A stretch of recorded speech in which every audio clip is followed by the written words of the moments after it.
Hello students. पिछले class में हमने केमिकल कंट्रोल एंड कोऑर्डिनेशन का एक और टॉपिक कवर किया है जो था कि केमिकल नेचर ऑफ हार्मोन्स। आज हम पढ़ेंगे mode of action of hormones through membrane receptors. जो हार्मोन्स होते हैं वो कैसे जाके अपने टारगेट सेल को बाइंड करते हैं और फिर क्या इफ़ेक्ट दिखाते हैं अपने टारगेट सेल्स पे, क्या चेंजेस आते हैं टारगेट सेल्स में। तो वो आज हम समझेंगे। सो आज का जो टॉपिक है वो है mode of action of hormones on membrane receptors.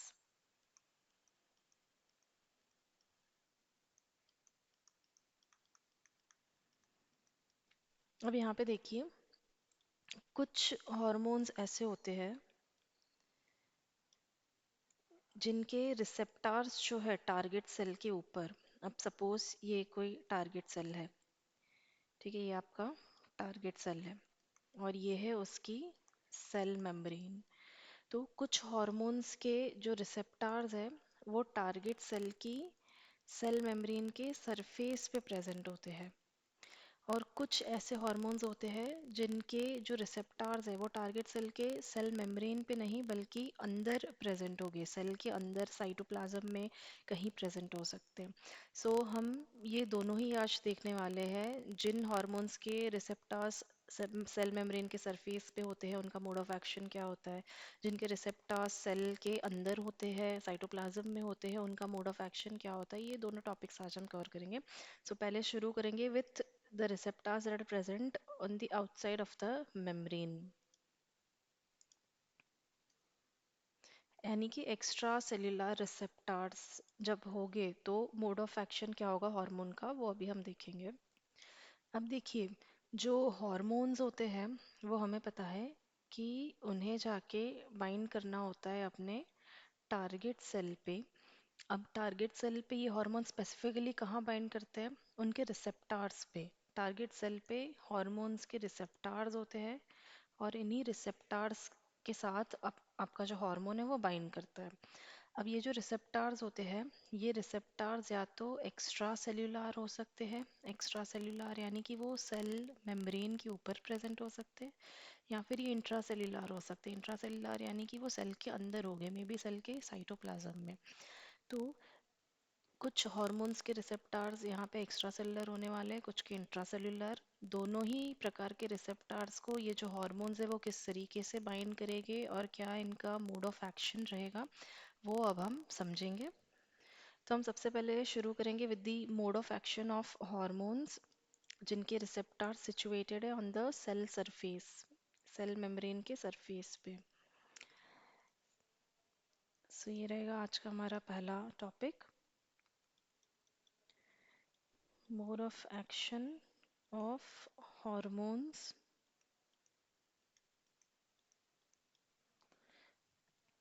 through membrane receptors।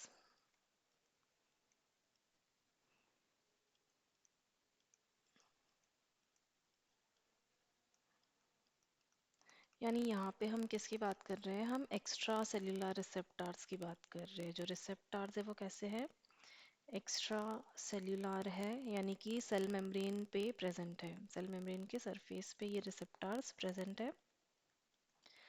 अब देखिए, सबसे पहली चीज़, ऐसा कौन सा हार्मोन होगा जिसके रिसेप्टर्स जो है वो सेल के अंदर प्रेजेंट नहीं हो सकते, ये सेल मेम्ब्रेन के ऊपर होंगे।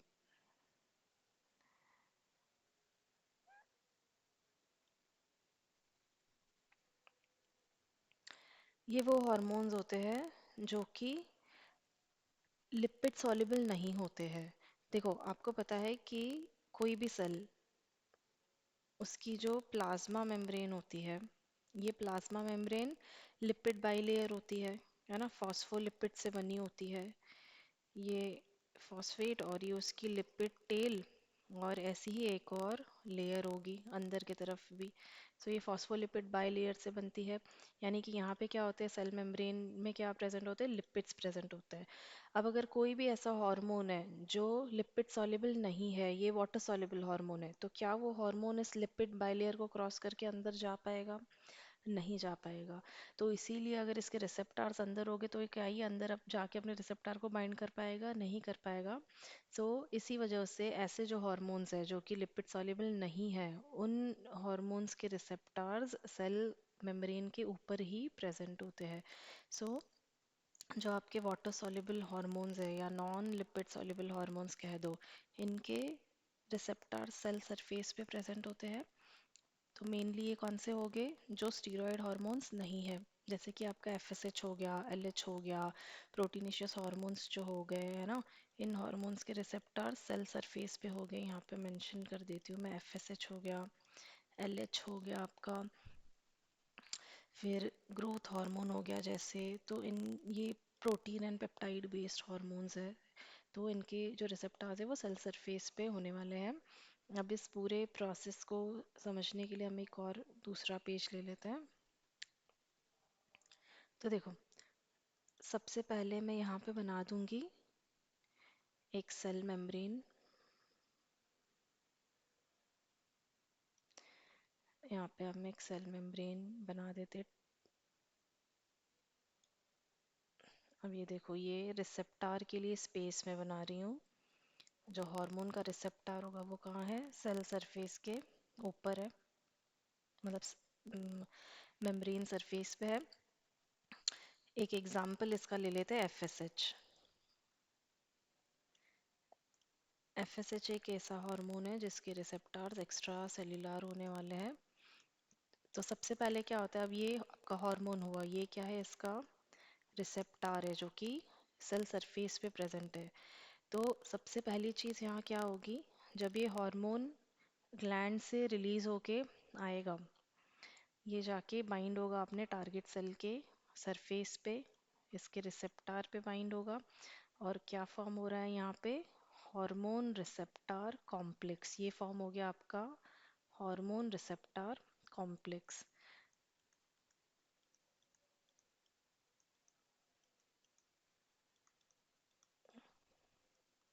ठीक है, तो सबसे पहले ये चीज़ हुई कि हार्मोन रिसेप्टर कॉम्प्लेक्स फॉर्म हुआ। अब जैसे ही इस हार्मोन ने अपने रिसेप्टर को बाइंड किया, इस सेल को एक सिग्नल मिलता है। अब क्योंकि ये हार्मोन सीधा सेल के अंदर नहीं जा सकता, सीधा खुद अंदर जाके सिग्नल नहीं लेके जा सकता, इसको क्या करना पड़ेगा, इसको सेल के अंदर तक मैसेज पहुंचाने के लिए एक सेकेंडरी मैसेंजर क्रिएट करना होता है। तो यहाँ पे आपका हार्मोन जो है वो क्या है, प्राइमरी मैसेंजर है। ये होगा एक प्राइमरी मैसेंजर जो सबसे पहले मैसेज लेके आया सेल के पास, फिर सेल के अंदर मैसेज लेके जाने के लिए आपको चाहिए एक सेकेंडरी मैसेंजर। जैसे गर्ल्स हॉस्टल में होता है ना, गर्ल्स हॉस्टल के अंदर अगर किसी फीमेल स्टूडेंट को मैसेज पहुंचाना है और अगर कोई मेल फैकल्टी मैसेज लेके आया है, तो उसको तो अलाउड नहीं होता है अंदर जाना। तो वो क्या करता है, आता है हॉस्टल में, एंटर करता है, रिसेप्शन पे जो भी दूसरी फीमेल स्टाफ होगी उसको ये मैसेज पहुंचाएगा। तो वो खुद प्राइमरी मैसेंजर बन के आया। फिर जो वो फीमेल स्टाफ है वो बन जाएगी सेकेंडरी मैसेंजर। फिर वो अंदर रूम में उस बच्ची के रूम में जाके उसको मैसेज पहुंचाएगी। तो ये भी बिल्कुल वैसा ही है, क्योंकि ये हार्मोन खुद सेल के अंदर नहीं जा सकता, इसने क्या कर दिया, यहाँ पे एक सेकेंडरी मैसेंजर क्रिएट कर दिया। तो ये जो सेकेंडरी मैसेंजर है वो हो सकता है आपका cyclic AMP, that is cyclic adenosine monophosphate, या साइक्लिक जीएमपी होगा ये, या फिर ये हो सकता है कैल्शियम, कैल्शियम आयंस हो सकते। कोई भी सेकेंडरी मैसेंजर यहाँ पे तैयार होगा। अब ये सेकेंडरी मैसेंजर क्या करेगा, ये सेकेंडरी मैसेंजर अब सेल के अंदर, क्योंकि ये तैयार हुआ है, ये सेल के अंदर मैसेज लेके जाएगा स्पेसिफिक साइट पे। तो ये सेकेंडरी मैसेंजर जैसे ही अंदर मैसेज लेके जाएगा, यहाँ पे कुछ चेंजेस हो गए, कुछ बायोकेमिकल चेंजेस हो गए, और ये biochemical changes will lead to some physiological changes also. अब देखिए यहाँ पे, क्योंकि जो आपका हार्मोन है वो क्या है, एफएसएच, तो ये जो इसका टारगेट सेल है ये कौन सा होने वाला है, एफएसएच एक्ट करता है ऑन दी ओवरी। सो ये होगी ovarian cell membrane. Ovarian membrane है ये, है ना, यानी कि ये जो सब कुछ हो रहा है ये ओवरी के अंदर हो रहा है।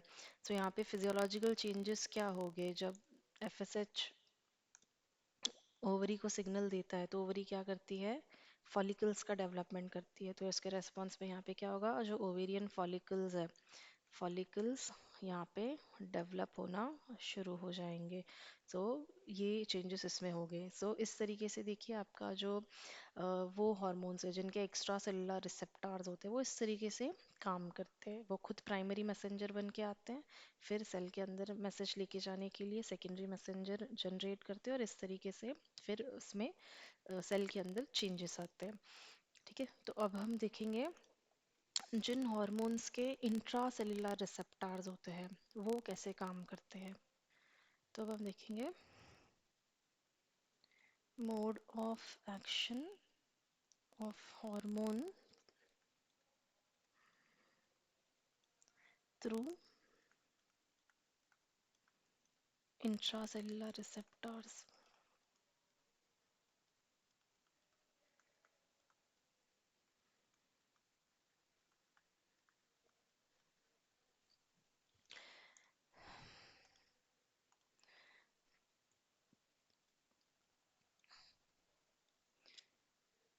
अब यहाँ पे फिर से हम एक सेल मेम्ब्रेन बना देंगे।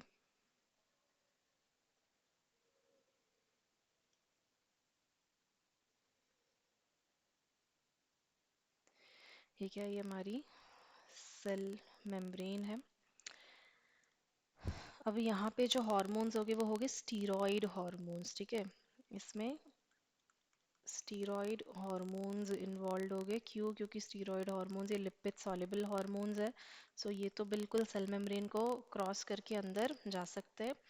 सो एक स्टीरॉयड हार्मोन का एग्जाम्पल हमारा ईस्ट्रोजन भी होता है। तो यहाँ पे हम ले लेते हैं ईस्ट्रोजन।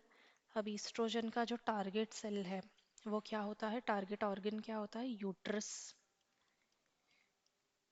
यूट्रस पे एक्ट करता है, यूट्राइन वॉल को, उसके एंडोमेट्रियम को ग्रो होने में हेल्प करता है।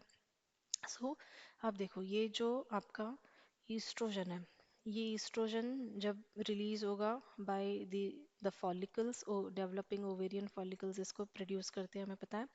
सो जैसे ही ये फॉलिकल्स प्रोड्यूस करेंगे, इससे ये आएगा यूट्राइन सेल के अंदर, और इसका जो रिसेप्टार है वो यूट्राइन सेल के साइटोप्लाज्म में प्रेजेंट होता है। सो ये है इसका रिसेप्टार, इंट्रासेल्युलर रिसेप्टार। तो अब ये हार्मोन जैसे ही अंदर आएगा ये अपने रिसेप्टार को बाइंड कर लेगा, और यहाँ पे क्या फॉर्म हो गया, यहाँ पे ये फॉर्म हो गया हमारा हार्मोन रिसेप्टार कॉम्प्लेक्स, जो कि कहाँ फॉर्म हुआ है, सेल के साइटोप्लाज्म में। ठीक है, हार्मोन रिसेप्टार कॉम्प्लेक्स, यहाँ पे मैं लिख देती हूँ, ये कहाँ हो रहा है, ये सेल के साइटोप्लाज्म में हो रहा है, ये है उसका साइटोप्लाज्म। तो अब देखो ये हार्मोन रिसेप्टर कॉम्प्लेक्स फॉर्म हुआ साइटोप्लाज्म में। अब साइटोप्लाज्म में फॉर्म होने के बाद ये क्या करेगा, ये इसके न्यूक्लियस के अंदर भी जाएगा। अब ये यहाँ मैं बना देती हूँ न्यूक्लियर मेम्ब्रेन, ये बन गई आपकी न्यूक्लियर मेम्ब्रेन। तो न्यूक्लियर मेम्ब्रेन को क्रॉस करके, उसके थ्रू पेनिट्रेट करके ये हार्मोन रिसेप्टर कॉम्प्लेक्स अब और अंदर जाएगा, न्यूक्लियस के अंदर जाएगा ये। ठीक है, अब ये न्यूक्लियस के अंदर क्या होता है, आपका क्रोमैटिन प्रेजेंट है, डीएनए प्रेजेंट है। सो ये डीएनए बना देते हैं। अब देखिए ये हार्मोन रिसेप्टर कॉम्प्लेक्स जैसे ही न्यूक्लियस के अंदर जाता है, न्यूक्लियस के अंदर जाके इसको बाइंड करना होता है डीएनए की किसी एक स्पेसिफिक साइट पे, किसी स्पेसिफिक जीन पे जिसको इसने एक्टिवेट करना है। ठीक है, हमें पता है ना हार्मोन्स स्पेसिफिक होते हैं, तो ये डीएनए पे जाके वहीं बाइंड करेगी, उसी जीन पे बाइंड करेगी जिनको इन्हें एक्टिवेट करना है। जैसे ही ये यहाँ पे डीएनए पे बाइंड करेंगे उस स्पेसिफिक जीन के ऊपर, ये जीन हो जाएगा एक्टिवेट। सो जीन गेट्स एक्टिवेटेड। अब ये जो एक्टिवेटेड जीन है, ये एक्टिवेटेड जीन क्या करेगा, ये एक्टिवेटेड जीन करेगा ट्रांसक्रिप्शन, और ट्रांसक्रिप्शन के बाद करेगा ट्रांसलेशन।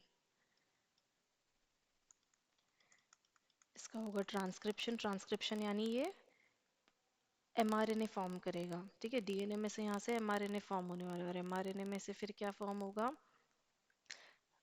प्रोटीन। सो जीन ट्रांसक्राइब हुआ, ठीक है, ये आपका डीएनए था। इसका जैसे ही ट्रांसक्रिप्शन हुआ ये क्या फॉर्म करेगा, सिंगल स्ट्रैंडेड एमआरएनए फॉर्म करेगा। और एमआरएनए जैसे ही ट्रांसलेट करेगा क्या होगा, कोई एक स्पेसिफिक प्रोटीन फॉर्म होगा जो कि इस सेल के अंदर कुछ फिजियोलॉजिकल चेंजेस लाएगा। अब यहाँ पे फिजियोलॉजिकल चेंजेस क्या होगी ईस्ट्रोजन के रेस्पॉन्स में, कि जो यूट्रस की वॉल है, यूट्राइन वॉल है, वो थिकन होगी, वहाँ पे ब्लड कैपिलरीज इकट्ठा होगी, एंडोमेट्रियम थिकन होगा, ताकि यूट्रस जो है वो इम्प्लांटेशन के लिए प्रिपेयर हो सके। सो इस तरीके से जो हॉर्मोन्स जिनका इंट्रासेलुलर रिसेप्टर्स होते हैं वो इस तरीके से काम करते हैं। इसके आगे अब हम जो न्यू लेक्चर्स आएंगे उसमें एक एक करके हम लोग सारे एंडोक्राइन ग्लैंड्स के बारे में पढ़ेंगे, उनके सेक्रीशंस के बारे में पढ़ेंगे, उन सेक्रीशंस के टारगेट सेल्स क्या होते हैं, उनका फंक्शंस क्या होता है, और उससे एसोसिएटेड डिसऑर्डर्स भी हम पढ़ने वाले हैं। प्लीज़ जुड़े रहिएगा, अगले लेक्चर्स के लिए फॉलोअप ज़रूर ले लीजिएगा। Thank you.